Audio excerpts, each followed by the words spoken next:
کاتێک گروپەکانی شاخەوانی یاخود شاخڕەوی ئەڕۆنە شاخەکانی کوردستان یاخود ئەو گەشتانیان ئەنجامەدەن بۆ شاخ و ژینگەی کوردستان، بەڵام کەسانێکیش هەن کە خاوەن پێداویستی تایبەتن، ئەوانیش نابێت بێبەش بن لەو گەشتانە یاخود ئارەزووی واکەن کە ئەوانیش هەمیشە خاوەن بەهرەیەکن. ئەگەر بەجەستەش نەبێت توانن لە ڕێگەی هاوکاریکردنی کەسانی دیکە بە یاخود خۆیان پشت بە چەندین شتی دیکە بێت بەستن و بتوانن بەشدار بن.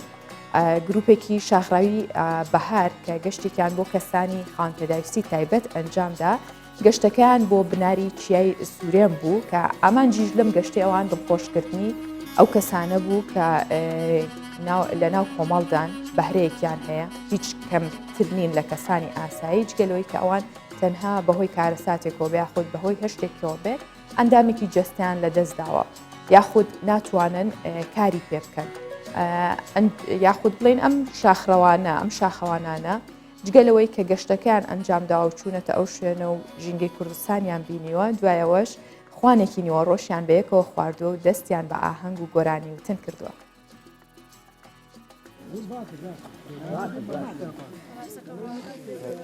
ڕێگاکە سەخت و دژوارە، بەڵام هەنگاو بە هەنگاو خانمەکەی هاوکاری ئیبراهیم دەکات تا بتوانێت بە شاخەکەدا سەر بکەوێت.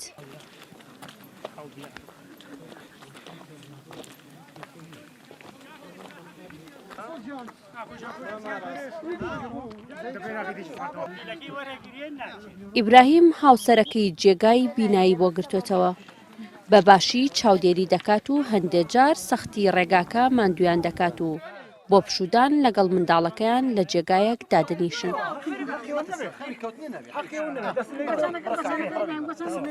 ئەمە خۆ دەزانی بۆ نابینایان و بۆ کەماندامان شتێکی زۆر چاک و بەسوودە. نابینایان بە تایبەتی نابینیان بۆ خۆتان نەزان ئێمە زیاتر لە ماڵەوە یان دانیشتیان لە ڕێکخراوی لەو شوێنانە کۆوە بینەوە. ئەم گەشتانش بەڕاستی بۆ ئێمە زۆر پێویست و زۆر باش. ئێمە دایمە ئێستاون جاران پێشەوە ئەو کوڕخوای گەورە ئەو کوڕەمان پێباش ئێمە چین بۆ ئەزمەر لە تایتانیکەوە چین بۆ سەر تەلەفریکە و لێشوات بە بەیەکەوە هاتینەوە. ئەمە یەکەم جارمان نییە،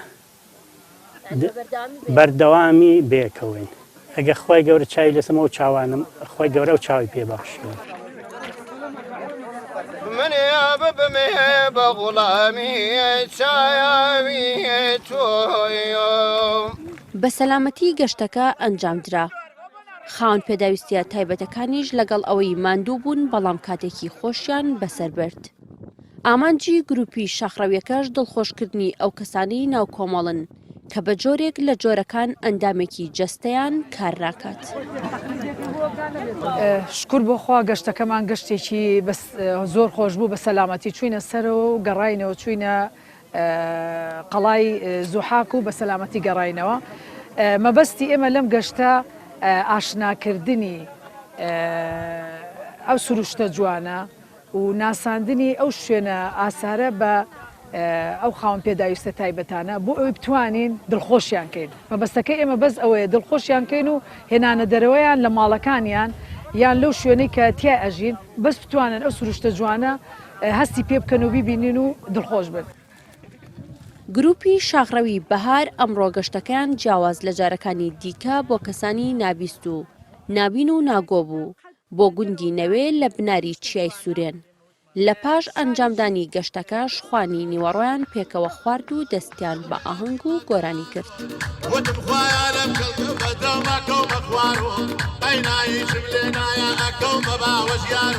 ئەڤیناتە کوردستان 24 گوندی نەوێ لە بناری چیای سوورێن.